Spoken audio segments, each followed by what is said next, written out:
அனைவருக்கும் வணக்கம். நம்ம இந்த வீடியோவில் திருக்குறளில்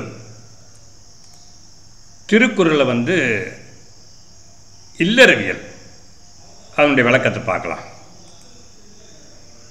திருவள்ளுவர் திருக்குறளை 3 பிரிவாக பிரிச்சிருக்கிறாரு. அறத்துப்பால், பொருட்பால், இன்பத்துப்பால் 3 பிரிவாக பிரிச்சிருக்காரு. அந்த அறத்துப்பாலில் பார்த்தீங்கன்னா பாயிரவியல் 4 அதிகாரம் கொடுத்துருக்கிறாரு, இல்லறவியல் 20 அதிகாரம் கொடுத்துருக்கிறாரு, துறவரவியல் 13 அதிகாரம், ஊழியல் 1 அதிகாரம், மொத்தம் அறத்துப்பாலில் 38 அதிகாரம் கொடுத்துருக்கிறார். இப்போ இன்னைக்கு உள்ள வீடியோவில் இல்லறவியல் இந்த 20 அதிகாரம் எதை பற்றி சொல்கிறார்.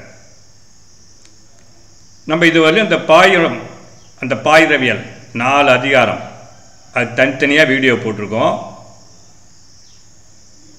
முதல் அதிகாரம் கடவுள் வாழ்த்து, 2வது அதிகாரம் வான் சிறப்பு, 3வது அதிகாரம் நீத்தார் பெருமை, 4வது அதிகாரம் அரண் வலியுறுத்தல்.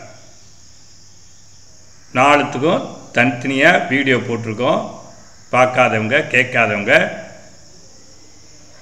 அந்த ஸ்பிரிச்சுவல் அருள் அப்படின்ட்டு சேனலில் போயிட்டு 4 வீடியோவும் பார்த்துக்கலாம். இப்போ நம்ம இல்லறவியல் ஆரம்பிக்க போகிறோம். இந்த இல்லறவியல் ஆரம்பிக்கிறதுக்கு முன்னாடி இந்த 20 அதிகாரம் கொடுத்துருக்கிறார். இந்த இல்லறவியலில் திருவள்ளுவர் என்னென்ன சொல்கிறார், என்னென்ன அதிகாரம் வச்சிருக்கிறார், இந்த குடும்ப வாழ்க்கையில் எப்படி இருக்குன்னு அவர் சொல்ல வராரு. அதை பற்றி இந்த வீடியோவில் பார்க்கலாம். வாங்க பார்க்கலாமா?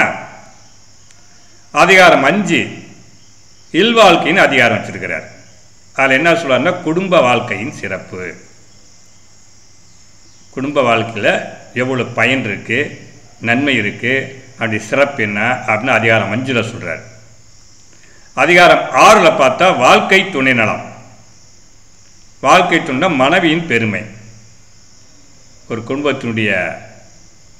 தலைவி மனைவியுடைய சிறப்பு என்ன, பெருமை என்ன, பயன் என்ன அப்படின்னு 6வது அதிகாரத்தில் மனைவியின் பெருமை பற்றி சொல்கிறார்.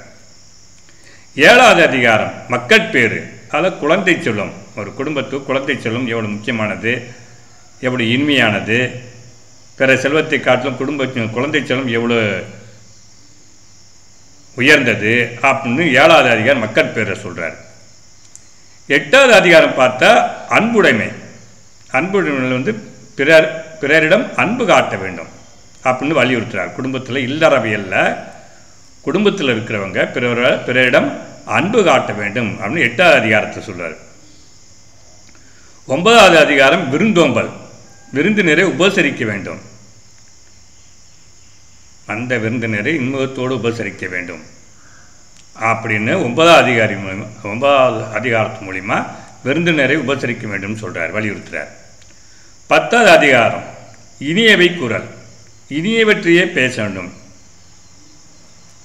நல்லதை பேசணும், கெட்டதை பேசி நம்மளை துன்பப்படக்கூடாது, வருத்தப்படக்கூடாது.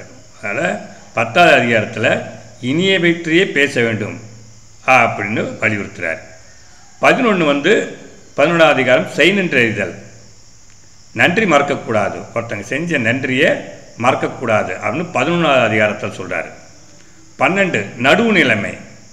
நடுநிலைமை தவறக்கூடாது. எந்த சூழ்நிலையும் நடுநிலைமையோடு இருக்கணும். எவ்வளோ பிரச்சனைகள் வந்தாலும் நடுநிலைமை தவறக்கூடாதுன்னு வலியுறுத்துகிறாரு. 13 அடக்கமுடைமை. அடக்கமுடன் இருக்க வேண்டும், பணிவாக இருக்கணும் எல்லாத்துக்கிட்டையும் அப்படின்னு 13வது அதிகாரத்தை சொல்கிறார். 14வது அதிகாரம் ஒழுக்கமுடைமை. நல்லொழுக்கத்துடன் வாழ வேண்டும். குடும்பத்தில் இருக்கிறவங்க நல்லொழுக்கத்துடன் வாழ வேண்டும் அப்படிங்கிறாரு. அடுத்தது 15 பிறன் இல் விளையாமை. பிறர் மனைவியை விரும்பக்கூடாது அப்படின்னு 15வது அதிகாரத்தில் பிறன் இல் விளையாமை அப்படிங்கிற அதிகாரத்தில் பிறர் மனைவியை விரும்பக்கூடாது அப்படிங்கிறாரு. 16 பொறையுடைமை. பொறுமையாக இருக்க வேண்டும். இந்த செயலையும் பொறுமையாக செய்யணும், பொறுமையாக இருக்கணும் அப்படிங்கிறாரு. 17 அழுக்காராமை. பொறாமைப்படக்கூடாது, அடுத்தவங்களை பார்த்து பொறாமைப்படக்கூடாது. 18 வெகாமை, பிறர் பொருளை விரும்பக்கூடாது, பிறர் பொருளை அபகரித்து நம்ம எடுத்துக்கலாம் அப்படின்னு நினைக்கக்கூடாது. 19 புறங்கூறாமை, பிறரை பற்றி குறை சொல்லக்கூடாது. ஒருத்தங்க முன்னாடி பேசும்போது நல்லா பேசுறது, அவங்க போன பிற்பாடு அவங்கள பற்றி குறை சொல்கிறது, அது பேர் புறங்கூறாமை. 19 அதிகாரத்தில் புறங்கூறாமை, பிறரை பற்றி குறை சொல்லக்கூடாது அப்படிங்கிறாரு. 20வது அதிகாரத்தில் பயனில சொல்லாமை, தேவையற்றதை பேசக்கூடாது, பயனற்றதை தேவையற்றதை பேசி வீணை பிரச்சனையை உண்டாக்கிடக்கூடாது. அதனால் தேவையற்றதை பேசக்கூடாதுன்னு 20வது அதிகாரத்தில் சொல்கிறார். 21 தீவினை அச்சம், பிறருக்கு கேடு செய்ய அஞ்ச வேண்டும், பிறருக்கு கேடு செய்ய பிறருக்கு தீங்கு செய்ய பயப்படணும் அப்படின்னு 21வது அதிகாரத்தில் சொல்கிறாரு. 22 ஒப்புரவு அறிதல், பிறருக்கு உதவ வேண்டும், நம்மளால் முடிஞ்சது பிறருக்கு உதவி செய்யணும் அப்படின்னு 22வது அதிகாரத்தில் சொல்கிறார். 23 ஈகை, தர்மம் செய்யணும் அப்படிங்கிறாரு. 24 புகழ், பிறர் பாராட்டும்படி வாழ வேண்டும்.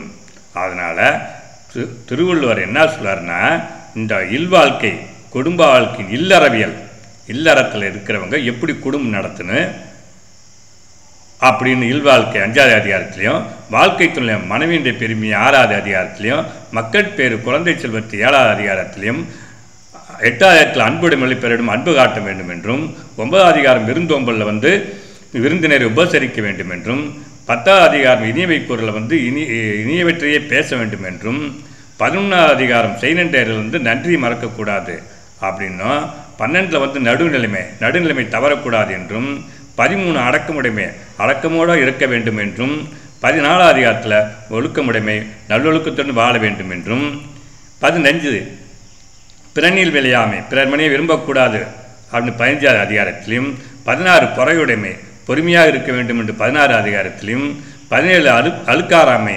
பொறாமைப்படக்கூடாது, பிறரை பார்த்து பொறாமைப்படக்கூடாது என்று 17வது அதிகாரத்திலும், 18 வெகாமை பிறர் பொருளை விரும்பக்கூடாது என்று 18வது அதிகாரத்திலும், 19 புறங்கூறாமை பிறரை பற்றி குறை சொல்லக்கூடாது என்று 19வது அதிகாரத்திலும், 20 பயனுள்ள சொல்லாமை தேவையற்றதை பேசக்கூடாது என்று 20வது அதிகாரத்திலும், 21 தீவினை எச்சம் பிறருக்கு கேடு செய்ய அஞ்ச வேண்டும் என்று 21வது அதிகாரத்திலும், 22 ஒப்புரவு அறிதல் பிறருக்கு உதவ வேண்டும் என்று 22வது அதிகாரத்திலும், 23 ஈகை தர்மம் செய்ய வேண்டும் என்று 23வது அதிகாரத்திலும், 24 புகழ் பிறர் பாராட்டும்படி வாழ வேண்டும் என்றும் முடிக்கிறார். அதாவது இல்லறவியலில் இல்வாழ்க்கையில் ஆரம்பித்து 24 புகழ் பிறர் பாராட்டும்படி இல்லற வாழ்க்கை வாழ வேண்டும் என்று திருவள்ளுவர் அவர்கள் நம்மளுக்கு வலியுறுத்துகிறார். நாம் அடுத்த வீடியோவில் இந்த இல்லறவியலில் ஒரு அதிகாரமாக நம்ம பார்க்கலாம். நன்றி, வணக்கம்.